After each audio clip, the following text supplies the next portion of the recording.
taxes. There's no excuse. You've been loosed. This is From Destruction to Dignity with Janice Pons. Each week, Janice shares her wisdom to enlighten, educate, and advance the culture in America today. Janice Pons is a mother, author, and free thinker, and your host for our podcast this evening. Now let's join your host, Janice Pons. Greetings, greetings, greetings. Come on in. Welcome, welcome, welcome. My name is Janice Pons. I'm the host on this podcast, From Destruction to Dignity, Clinical Perspectives, Spiritual Truths. Tonight, we're going to continue our amazing journey that we've been on together, understanding our nation, how it's structured, how it's supposed to work. This flag behind me that I love, this symbol, our presidential seal, reminds us to pray for President Trump, his cabinet, their families. Yes, praying for the 265,900,000 Americans who we realized last year were living paycheck to paycheck, barely making ends meet. We want them to get well, do well. Last year, we have established very clearly on this podcast, it's our framework, that about 80% of Americans said the country was going in the wrong direction. We voted, we established a mandate loud and clear that we wanted to go in a different direction. And have we ever been going in a different direction? I've repeatedly said on this venue, who needs to be the leader of America? We got a new leader and a cabinet thereof. What's at stake? A lot. The more time flies by, the more we realize what's at stake. Billions of dollars, abuses, misuses, and the victims were we the people. So does it matter who's in the White House? Yes. That determination's been made and we're moving forward. So tonight we're going to examine something that's generated a lot of discussion in our nation. There's a lot of efforts that's been going on, and a lot of people are bucking, resisting, and a lot of dynamics are going on, and there's a lot of aimless efforts of politicians. Aimless efforts of politicians. So the efforts of politicians often presents dynamics that may have an adverse effect on us as citizens. And so these effects can come in the form of denial and deception, coming straight from the ones who are supposed to be working on our behalf. So our clinical perspective tonight is that from that perspective, that angle, we're going to analyze and dissect denial and deception. Oh yeah, denial and deception. And you know me, I talk about that D-E-N-I-A-L, D-E-N-I-A-L. Don't even notice I am lying. Is that going on? So let's dive in together. Democrats are losing various battles, and there is a pattern that has emerged where they keep losing and blaming their defeats on bigotry. That's why they're losing. That's why Kamala Harris lost, because of bigotry. That's what they said. It was all over the news. I don't look at the news. I hear tidbits and I do research. I want to hear original speeches myself, and then I listen for myself with discernment, using basic logic and deductive reasoning. I don't look at the mainstream media. I don't even look at Fox News. I don't look at the news. I used to. Not anymore. I'll hear tidbits, but I have a different route that I draw my conclusions. So they blamed the losing and they blamed them losing the election and all these exposures and all of these dynamics on bigotry. The Democratic National Committee, the DNC, Democratic National Committee, candidates gave some recent responses that indicate that bigotry won't change. The DNC picked a new chair to replace Jamie Harrison. Ahead of the party's election, MSNBC co-hosted an event affording potential replacements with an opportunity to discuss their proposed messaging strategies and how they might want to win back the multitudes of voters the party has been seen to basically alienate. They're in shambles. So they had 8 candidates for chair, among whom was Minnesota's Ken Martin and Wisconsin's Ben Wickler.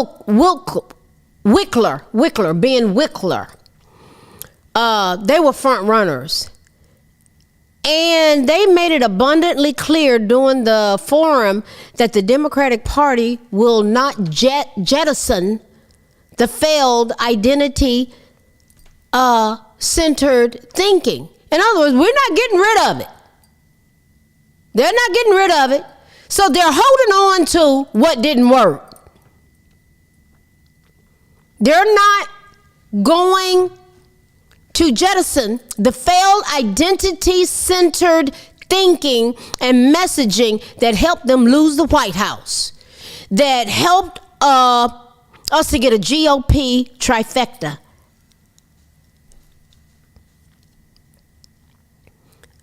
White House, both chambers of the U.S. Congress were won because of this mindset that they've been locked into. They're simply not going to get rid of it. So key leaders put questions to the candidates and they asked, how many of you believe that racism and misogyny played a role in Vice President Kamala Harris's defeat? All of them raised their hands. And this is what the response was. That's good. You all pass. From a key leader who then stated as though it were a fact that President Donald Trump consistently employed racist and misogynistic rhetoric on the campaign trail. He dealt with policies. And people voted accordingly. It's about policies, guys. And they were the ones that kept bringing up about racism and misogyny. Do y'all remember Barack Obama lambasting black men who were not going to vote for Kamala?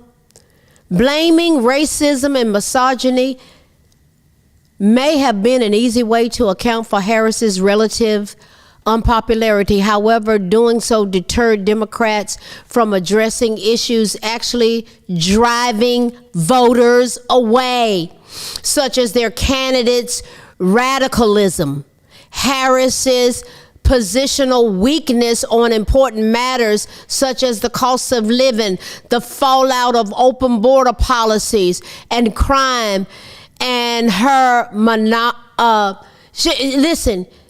she could not get off of focusing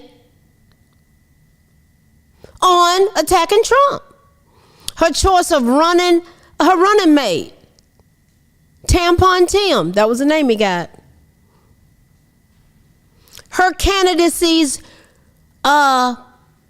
reliance on the effective voting of the Democratic primary elections, the strength of her competitor speech or pitch, and the sense that a Harris administration would simply continue failing where former President Joe Biden left off. That's why they lost. That's why they lost. But they want us to believe, no, it was racism and misogyny. That's why.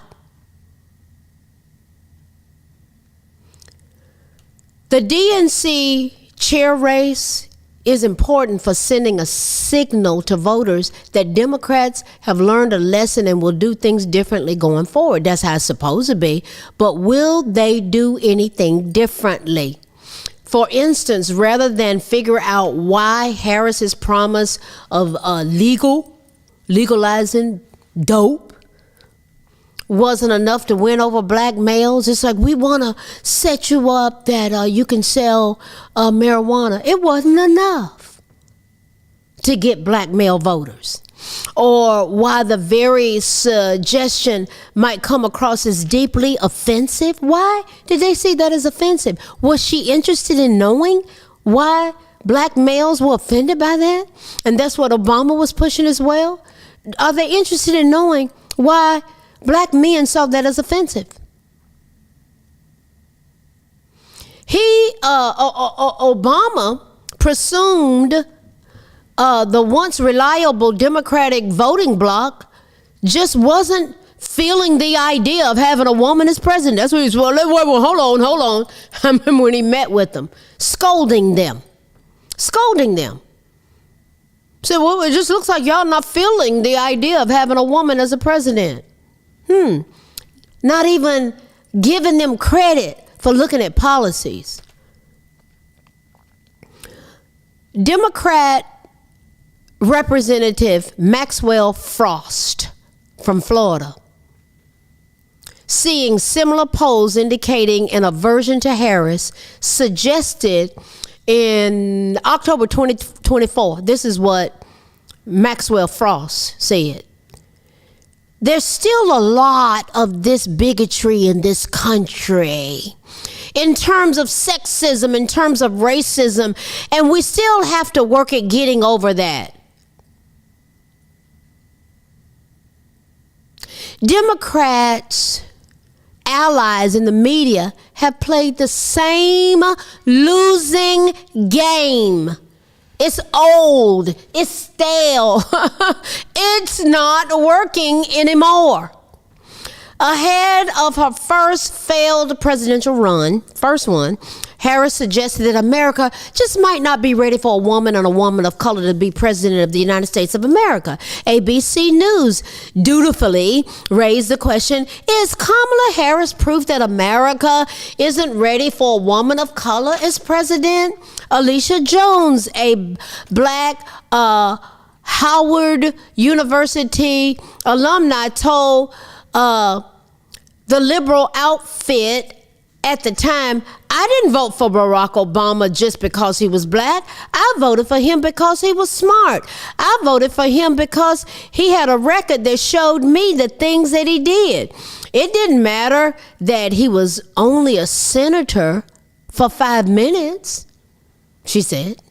I think that what she did was dirty, and I think she's way beyond and way above what she did, Jones added, referring to Harris's statement. Everybody's got a different way of thinking about these dynamics. Following Harris's crushing defeat last year, Democratic commentator, what's that man's name? Juan, he trips me out. Juan Williams, Mr. Williams said, he just trips me out, man. Whoo, he grates on you. I don't give him my attention, but this is something he said. I was reading it. He says, I'm not sold on this idea that it was the cost of eggs. I worry that it was, well, I'm not voting for this woman, or I'm not voting for this black woman, said Williams. People are tired of that old mantra. They are. Black folk tired of it. White folk tired of it. Hispanics are tired of it. Americans are tired of it. Williams, a fellow panelist, pointed out, see, this is why I don't look at the news, is these kind of dynamics. I don't need them whispering into my ear. I don't want to hear it. I don't expose myself to certain toxicities. Williams' fellow panelists pointed out that the identity-centered explanation for Harris's loss was undercut by various factors, including, get this, these people are something else. Trump's simultaneous drop in support among whites and increase in support among black men and Hispanics, and by black male voters stated reasons for ditching Democrats. They did okay. It was simultaneously that was happening hand in hand. Disputing German economist Isabella Weber's assertion that, this is what she asserted, many working Americans felt that Democrats had abandoned them with respect to their pocketbook struggles and ended up casting a ballot for Trump. And that is the truth, because the two driving issues that determined the election was illegal immigration and the economy. And Kamala Harris, conversely, was promoting the LGBTQ platform and agenda and a woman's right to dismember, burn, and liquefy her offspring that was in her body. That's what was driving her campaign, and saying that Trump was going to destroy Black America, while we were paying for the housing, food, health care, free daycare in some cases, free money card for illegal immigrants, of which 13,099 had been convicted. That means found guilty of kidnapping and homicide.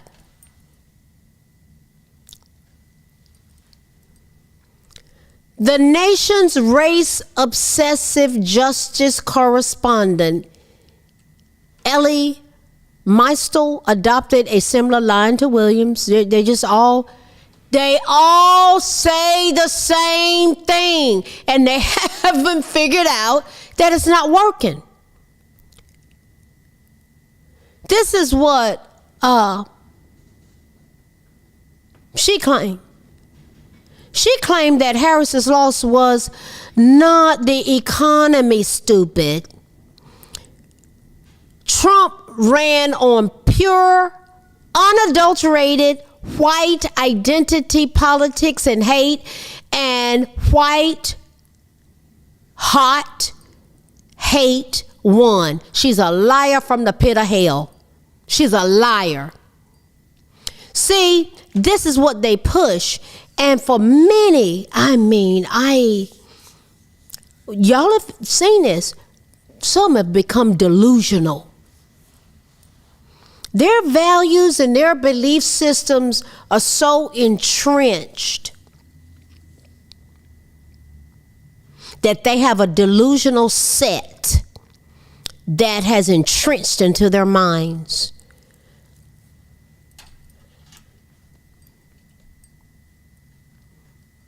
It appears that way. The DNC chair race is important for sending a signal to voters that Democrats have learned a lesson and will do things differently going forward. That's how it's supposed to be. Adam Green, the co-founder of the Progressive Change Campaign Committee, said that. But is that really what is going on? Is that what they have embraced? If it sends a signal that we stand for the status quo and want to do everything the same, that will be a turnoff. Listen to what he's saying now. It's going to be a turnoff both to the Democratic base and to swing voters who want to see that Democrats are doing something different. And you know, in the way it's been going since President Trump has been inaugurated is that they are digging their heels in, and it's not getting any better. That's why the poll showed it 27% of them were viewed in a positive light. That's not good. 73% are viewed the Democrats in an adverse way. They are not in agreement with it. By the candidates' show of hands, it appears that Democrats are keen to keep attributing past and future losses not to remediating their messaging and policy issues, but to imagined bigotry. Don Lemon, let me deal with him. Don, This is what he said. He says, I don't think that you can be black and be a rational MAGA person. MAGA, make America great again. A rational MAGA person. I don't think you can be black and be a rational MAGA person. See, this is what he's telling us. And see, the more people hear these types of things, they're going, you know what? You're not going to tell me what I think. I love this country. It doesn't have to do with black or white. It has to do with America and our posterity and forming a more perfect union, which simply means us flowing together as one. The left still does not get it. They don't get it. First of all, Don Lemon is a part of the deceptive cabal that includes the blind leading the blind. Secondly, his mind is eaten up with all things sexual and all things centering on being black. Unfortunately, this has infiltrated into churches, and there are pulpits that have so-called pastors that spew this out. They spew out this hatred related to President Trump and MAGA. It goes on every Sunday after Sunday. They're eaten up with toxicity week after week after week after week.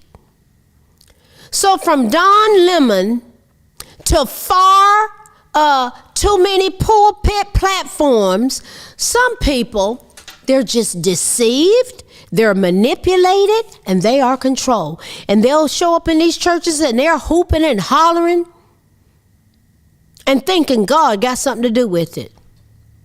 As they go on and on with their tirades, they will often cloak their hatred and foolishness in, well, you know, all y'all, we just gotta pray. We just gotta pray. No. They need to do more than just pray. They need to stop lying and enabling people for them. Everything's about being black, not addressing the core issues that permeate the political platform that they support and promote, and keeping people all riled up with emotionalism when they preach and sing. There's some of them that can sing, and they sing real good, and they got some #1 bestsellers, and you rile people up with emotions, preaching and singing, and they're stuck, and they're in opposition to God and his word. It's easy to prove. They're part of the problem. The blind leading the blind. Run for your life from those hellholes. These people are in for a rude awakening when they stand before God and give an account for how they've misled so many people and established fortresses of the idolatry of race. Recent polls, I've said it, I'll say it again. Recent polls have indicated that there is a 27% approval rating of the Democratic Party. That's staggering. 73% of Democrats don't approve of the party. Combine that with this. In the election in 2024, Donald Trump had the best GOP showing in 20 years, with those ranging from 18 years old to 29 years old. The best showing with black voters in 48 years, and the best showing in Hispanic voters in 52 plus years. Do you hear me? This is staggering. And these are the types of conversations that provoke thought, bring awareness, and look at considerations towards interventions. Listen, what y'all doing isn't working. No. The Democratic Party, it's not working. No. So, from a clinical perspective, we're going to wrap this up as we look at the deception of denial. The deception of denial, D-E-N-I-A-L. Don't even notice I am lying. D-E-N-I-A-L. Don't even notice I am lying. Many have yoked themselves with people with pure deception. And who is the deceiver? Who is the father of lies? And the truth has never been in him. Go to John 8:44 and read it for yourself. The deception of denial. Let's look at that from a clinical perspective. The deception of denial or self-deception involves refusing to acknowledge uncomfortable truths or realities, often to protect oneself from emotional distress or maintain a desired self-image. Now, let's look at a more detailed explanation. What is denial? Let's dissect it a little bit. We're going to frame this a little more. Denial is it's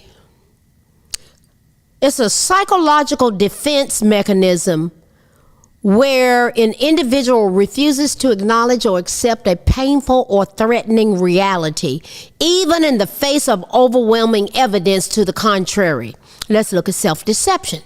Self-deception, or the deception of denial, occurs when individuals actively engage in self-deception to maintain a false belief or perception of reality.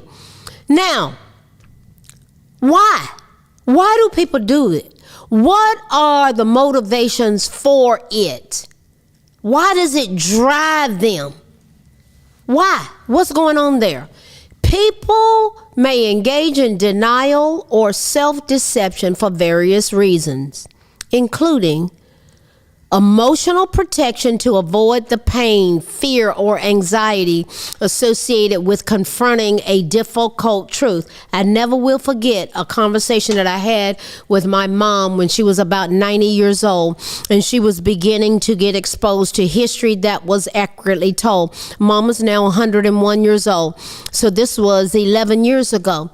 And everything that she had been taught that had happened to black people, slavery, sharecropping, Jim Crow, welfare, the Great Society, she said, the Republicans did that to us. And it was like, Mama, no, hold on. And we just went through history. And she looked at me, she looked at my son, she said, Jonathan, the Republicans did that. He said, no, Grandma, no, it wasn't. It was the Democratic Party. It was their policies and the laws. Not one Democrat voted for the 14th Amendment, which gave whatever state you were born in, you had the rights of any citizen born in that state. Not one Democrat voted for us. That was about slaves having rights. And the 15th Amendment, which gave black men the right to vote in 1870. Not one Democrat voted for it. Not one Democrat voted for the Democrats. The Democratic Party was not responsible for the 1964 Civil Rights Act, the 1965 Voting Rights Act for passing. Johnson could not even get enough votes amongst the Democrats to pass it. The Republicans passed it, and he had a history, and I've read the book, because the Senate, I forgot the name of that book, but he had always said, we gotta give them some kind of end bill, the N word, gotta get some kind of end bill. They're getting, we got to give them something. And then he pushed the Great Society, which in a nutshell, we're going to help y'all out. They did all that to black folks. We're going to help y'all out. We're going to give you a check, a welfare check. But here's the caveat. You can't have a man in the home. So you had black homes. They had a male and a female in the home. 82% when Jim Crow was going on. We were thriving in spite of it. And now, I think the number, it had gotten up to 77%. I think it's about 70 or 72% now of black babies are born to single moms. True story. True story. So we're going to help you out. We're going to give you a check and a piece of cheese for us to help you out. But you got to give us your vote. I remember they said that black women, a couple of years ago, they were saying, black women are the backbone of the Democratic Party. Well, you lost. You lost last year in 2024. Let's keep going.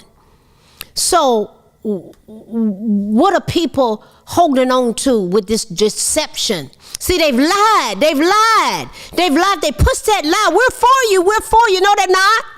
They're not. They're for an agenda that has lined their pockets, and they've gotten over us like fat rats. And there's a specific target that have been put on the backs of black Americans, and it's easy to prove. Maintaining a self-image to protect their sense of self-worth or competence. They have built a whole system of lies around that.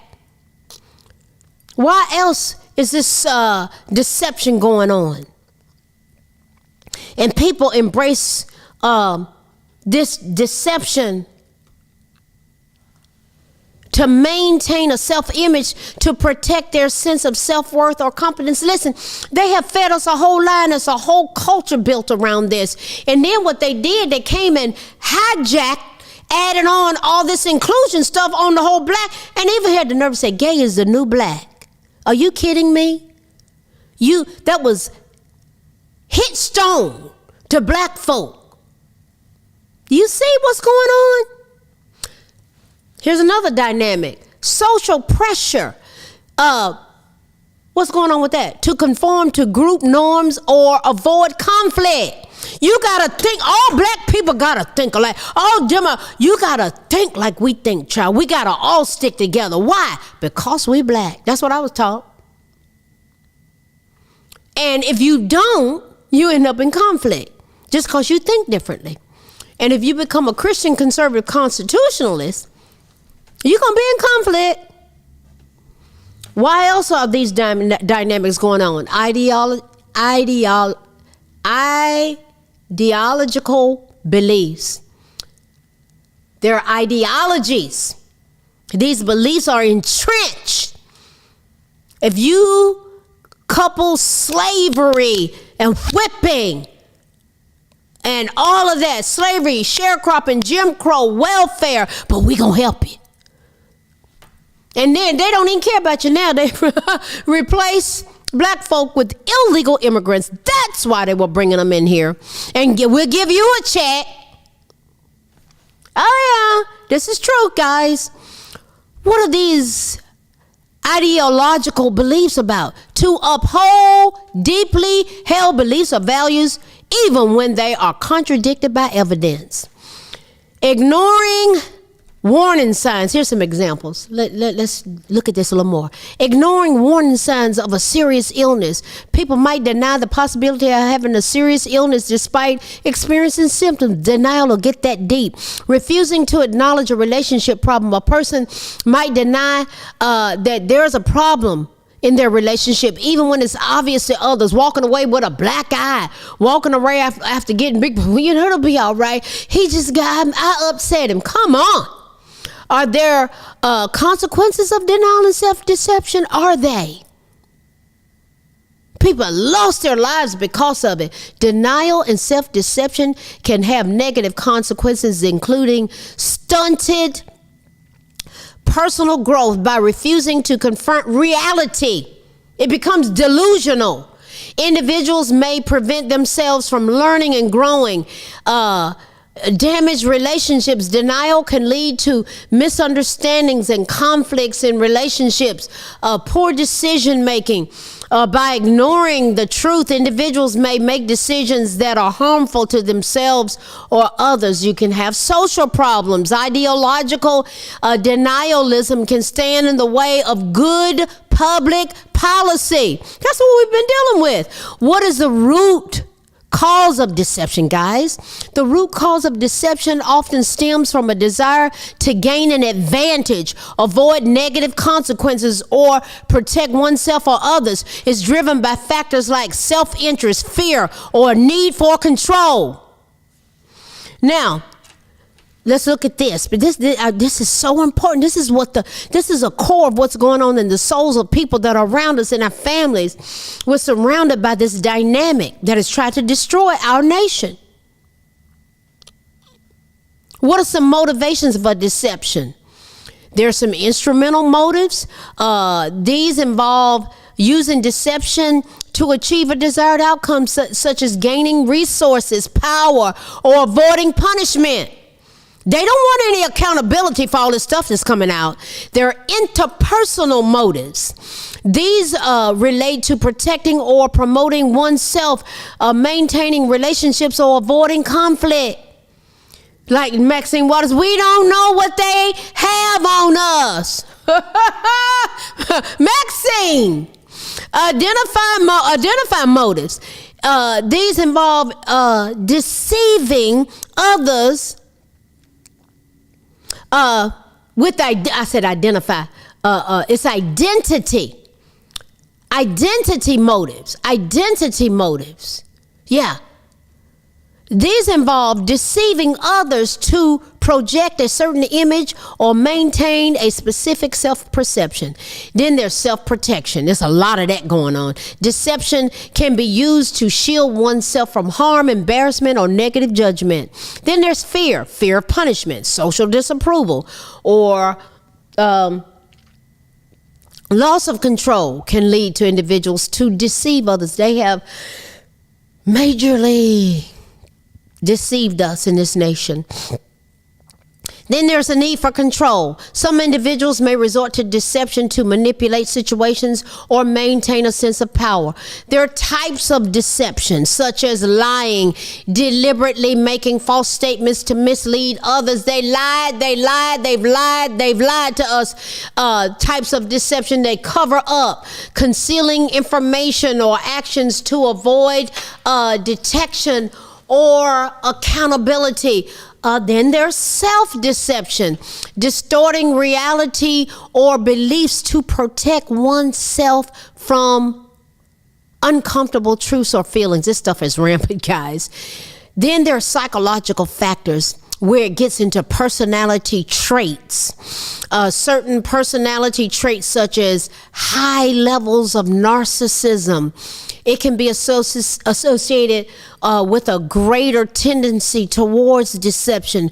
People that are dealing with a narcissistic personality disorder or narcissistic traits, there's a lot of deception that goes on there. I've seen it in churches. I've seen it in organizations. It happens. And when you're confronted with it, it's like, wow, okay, here we go. And you have to decide what you're going to do with it. Then there's cognitive biases. Cognitive biases such as confirmation biases or the availability heuristic can lead individuals to selectively perceive information and make deceptive judgments. It's just off. It's totally off. Then there are emotional states, strong emotions such as fear, anger, or guilt, just eating up with it, can impair judgment and lead to deceptive behavior. Listen, this is some heavy stuff, but this is our reality. What have we looked at tonight? There are aimless efforts of politicians. They just all over the place, and the covers have been snatched off of them. And so the efforts of politicians often presents dynamics that may have an adverse effect on us as citizens, and they're being found out. And so this has caused denial and deception to be put on steroids. Yes, that's what we're dealing with. Listen, I know we went kind of deep, but it's true. It's truth. And it's the truth that's going to set us free. So listen, I want you to keep coming back. We're going to keep talking about these things because we're going from destruction to dignity, clinical perspectives, spiritual truths. Satan is the father of lies. The truth has never been in him. He operates in deception and denial. He keeps people wrapped up in emotions. But if we can ever get intellectually honest, pray for one another, have support groups, times of going out together where we have coffee and just talking and just going, I need to look at what I've been yoking myself with and supporting one another. We can come a long way as a nation because we are one nation under God, indivisible, with liberty and justice for all. As we go together from destruction to dignity, keep coming back. I will see you next week. Good night. Thanks for listening to this week's episode of From Destruction to Dignity with Janice Pons. Janice's mission is to provoke thought, bring awareness, and point people towards intervention when needed. As a reminder, this show is not therapy, but for educational purposes only. For more information, check out JanicePons.com or follow her on social media. We are one power, strength is ours, liberty, been set free, education, affirmation, dedication, information, revelation.